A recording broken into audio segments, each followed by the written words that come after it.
Well, hello again, MiniGT collectors. So we have the Aston Martin Valkyrie here, and I want to throw out a new channel recommendation, Booster Diecast. I stumbled on the YouTube fed video of his in about the quality control slipping at MiniGT. I've been pretty lucky. I've only had like 2 cars that seem to be annoying, but hopefully the inside of this we'll see a nice model instead of a junky one.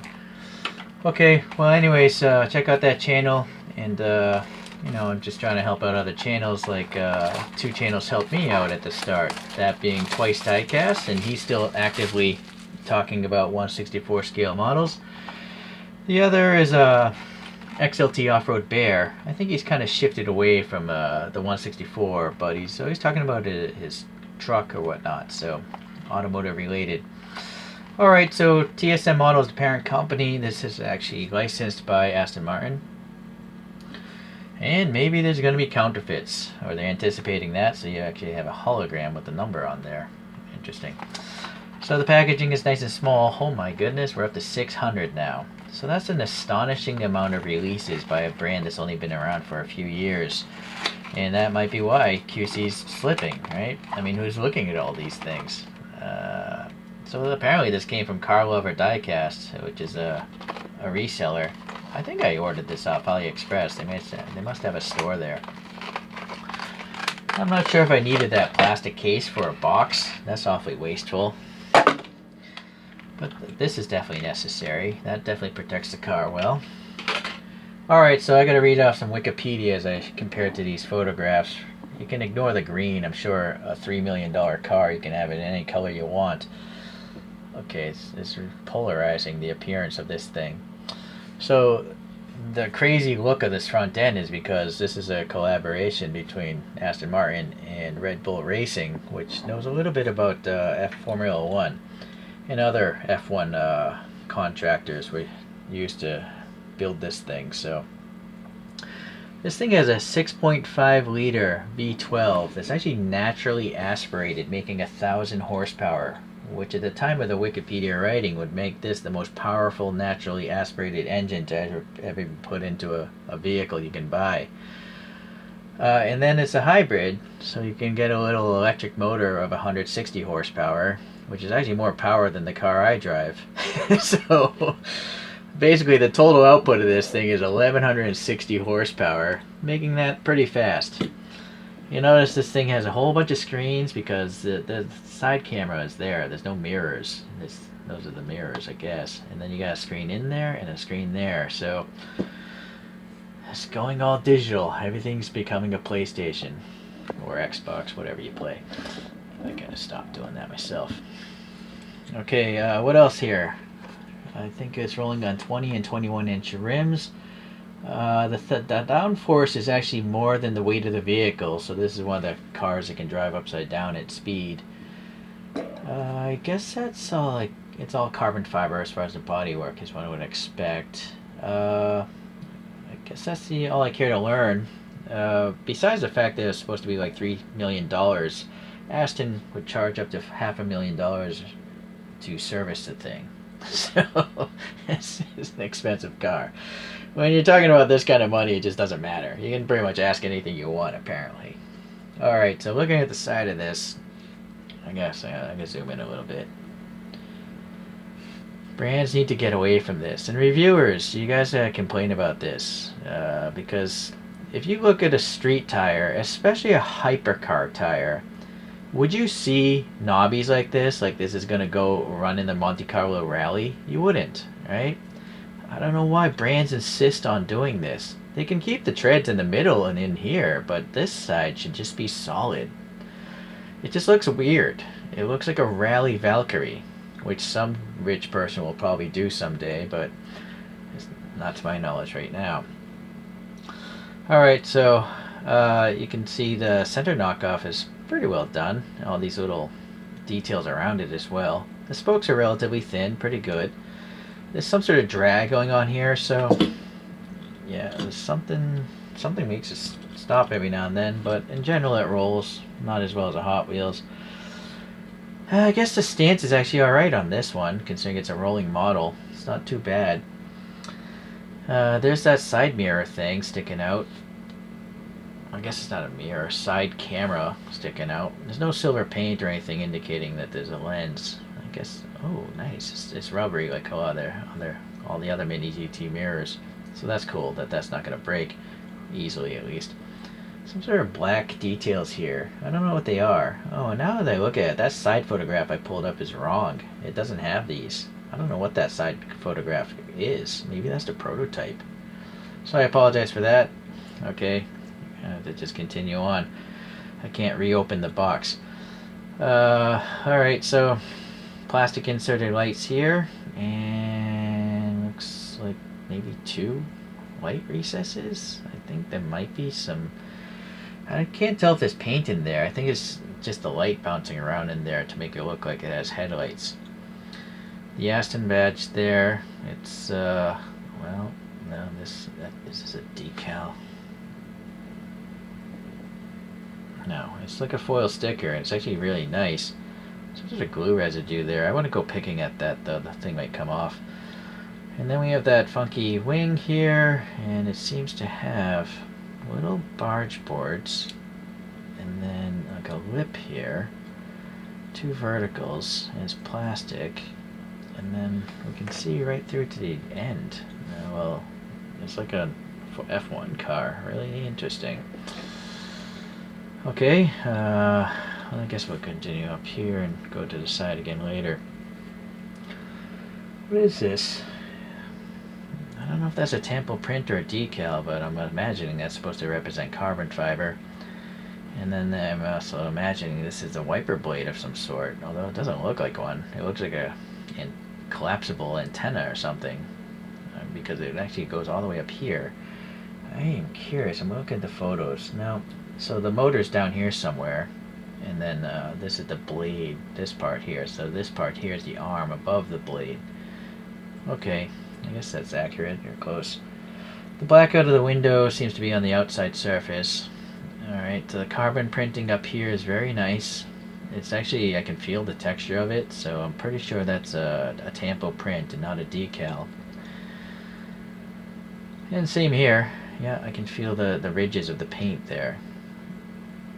I don't know what's going on here. There's a lot of funky shapes built in here, like ridges. Alright, some aerodynamic stuff. It's just black in there, and then this goes in, yeah, alright, wraps around. Oh, I thought for a second I saw a brake caliper, but no, that's just the air right there going to this opening. So yeah, the suspension arms look pretty decent. You know, there's some air passing through the suspension arms. Very cool. Going to the rear, again, you can see the green, but that's the green of the body. It's not a brake system. Okay. Alright, let's continue back to the top. This vent, oh, it's actually recessed a little bit. That's nice. This is a Sparky that would probably be blanked off. Ragging on Sparky these days because I haven't bought a TLV in a while. Alright, that's probably a separate piece, as the separation would indicate. Just a matte black back here, and then that carbon surrounding it continues on, and then the wing is black and probably a separate piece as well, glued in a good spot. You can really see the paint now. And I would say it's pretty nice. Look at the reflection here. This clear coat's very nice, very smooth, very good. Decent panel gaps there too. This is a toothpick, so it's not much bigger than a toothpick, or it's around the same size. Alright, let's go check out the rear. Nice to see something in the license plate. Valkyrie, I can't really make out the text above it. Tiny little red paint taillights there. I don't know what these are. These look like they're clear plastic. Maybe these are also... Oh yeah, I'm looking at the rear image. These are supposed to be brake lights probably. Maybe this is a reflector. So it looks like probably these would be clear in the real car, and there's probably red LEDs behind it. So this clear actually is logical. Although I wouldn't mind if they were just red anyways. Alright, so just some smooth surfaces in here. I'm gonna guess maybe the real car, there's just open air. And then yeah, just like a F1 car, you got this rear end here. The end of the, what is the end of the differential? I don't know what sticks out the back of these things. Please leave a comment if you know. Like, what is this thing that always sticks out the back of an F1 car? And little details there. Okay, the diffuser seems alright. Carbon's coming all the way down here. Okay. Yeah, the wings passing air. And I think these might be the exhaust tips. Yeah, I guess so. They're just black, but there's a little bit of a recess. It's kind of hard to see, of course. Oh, there you go. If you get enough light in there, you can check them out. Let me back out. So, considering I was zoomed in a lot, this is a really nice model. It's well executed. I guess there's maybe a little too much plastic right here, because if you look on this edge, it's a little bit different. It's probably supposed to look more like this. But this is not an expensive model, and I don't see any quality problems on the outside, at least. I always gotta get to this. It's nice to know who made the thing. I don't care. Everyone knows everything's made in China, but we don't know what the car is, right? If you collect 600 Mini GTs, are you going to remember what every one of those 600 cars is? I don't know why this brand fails to ignore the obvious. Most products tell you what they are. You know, you don't go buy products and not know what they are, right? It's just weird. And no one's who's gonna display it in a cardboard box to know what the thing is? Very strange. Alright, so looking at the underside of this, yeah, funky. Barge boards there. The flowing of air back there. Yeah, I guess that just goes right into the tire. Alright, well, it's very voluptuous, very interesting. If you want to fix a problem or repaint the interior, you could, because you could just unscrew the thing. But it's just a black interior, and that's generally what I'm seeing in the photographs. So, being distorted windows, though, of the molded variety, you can usually see through the windshield, but the side windows are going to be tough to see through. Let's see what we can see through here. Well, you do see the mirror screens and that other screen, and I assume the steering wheel's here. Venting. Rear view mirror? I can't say that there is one. I'm not too concerned, though. I am going to have to get the flashlight. Hold on. Let's go to 15 lumens. Let me hit focus here. Alright, so the seats do have some sort of quilting details. Or maybe that's supposed to be a harness, actually. Yeah, I think it's supposed to be a harness down there. 6-point harness, yeah. And steering wheel. It looks like it has that rectangle of a screen in the middle. And you got some recesses for the screens. They're just all off. That makes sense. I'm looking at trying to see the door panels. I guess there must be one. Maybe that might be something of an armrest there, perhaps. And then anything behind those seats now. Okay. Well, I think it's pretty good for, for what it is. Yeah, the cockpit's so small, you're not going to jam a lot of details in there. And again, you got to remember the price of a Mini GT. It's not much more than like an M2 machines, which is a horrible brand, by the way. Alright. Let me get some other Astons. Alright, I found a proper side photo of this car. Now, can you see tread blocks on those tires? Let me zoom in. Do those tires on this green model look anything like the tires on that car? Right? That's why they should ignore treads, I think. It just doesn't look right. Unless it's a truck. Alright, well anyways, you can see here the shaping of that fender, then the windscreen, the roof line, that vent. It all matches up pretty well in my opinion. Okay. Yeah. Yeah, I guess it's just that minor bit there. That's a small defect, I guess. And this one has those side vents there, or whatever those are. I don't know what they are. Anyways, let me back out. Let's look at a few other Astons.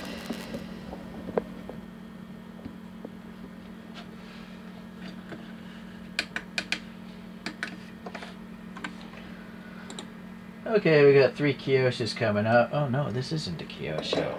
I know this because it says what it is on the bottom. Shelby Collectibles, 1959 Aston DBR1. Oh, the very first, I believe. So, this actually has opening doors and stuff. This is from a different time period of diecast cars. Unfortunately, there's no, like, production year, right? But, if you ignore the doors, it seems alright. You got lens headlights and stuff. Obviously, taillights that small, nothing. Although, it would have been nice to have some red on there, right?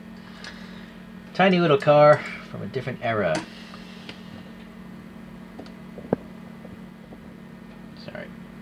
Nope. There we go. Alright, this is a Kyosho. Now, Kyosho has a sense of logic. They tell you it's 1/64 scale, it's an Aston Martin Racing DBR9. They tell you Kyosho made it. Unfortunately, again, we don't know when it was made. You know, I'd much rather have slick tires than knobby tires, right? So anyways, this is cool. Actually bigger. Well, yeah, I guess it is bigger. This other Kyosho we have is the LMP1. I guess that raced around in 2009.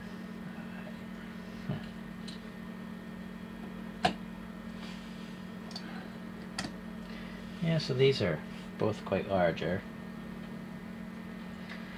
And then just for craziness, another MiniGT of crazy styling.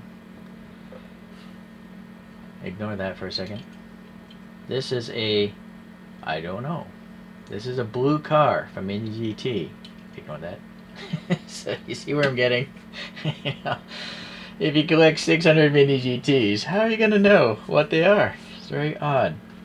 I don't have time to go onto social media. I don't have time to directly complain to MiniGT. But if you do, please ask some requests. Or ask them to write the name of the vehicle into the molding of the bottom.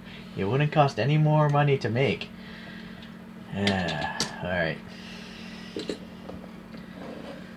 So Booster Diecast, I am sorry you've had such a bad run with MiniGT. I have lucked out today. But if anyone is new to collecting, you better get used to disappointment if you're going to collect 1/64 scale cars, whether you buy the cheap ones or the resin expensive ones. The cheap ones, well, that's the main problem, right? They're cheap. They're built to a budget, a really small budget. So, and then you have laborers that don't care about cars or don't even know what a car is. Making these things, so they don't care about quality control so much. And then even if you are willing to spend the money on the resin cars, they have so many parts, it's just a matter of time before you find one that doesn't have the 100 parts put on perfectly. You know, those things they're just crazy. It's amazing that those things are generally good, but you still will run into disappointment. So not disappointed today. And I know a lot of other reviewers think the styling of this car is kind of ugly, but I actually like it.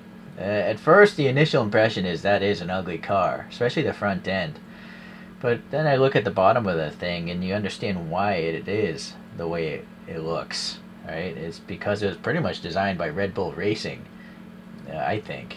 I'm not sure if this is really was styled more than engineered. The Wikipedia did have credits for 2 designers, and sadly I forgot. I already closed the window out, so I don't know what their names are. But you can look this car up on Wikipedia yourself. All right. So, anyways, I appreciate you guys watching this today. If you haven't noticed, my 1/64 videos are dying off. I predicted this a year ago, and that's because A, I've run out of cars that I like to collect, and B, again, you're going to be disappointed. And when I get disappointed buying these things, I just go to other hobbies where I'm not disappointed. Alright, so thanks for watching. Hopefully that can save you guys some money if you don't think this is worth it. But I honestly think this model is actually worth buying if you really like Aston Martins and questionable appearances. Alright, thanks. We'll see ya.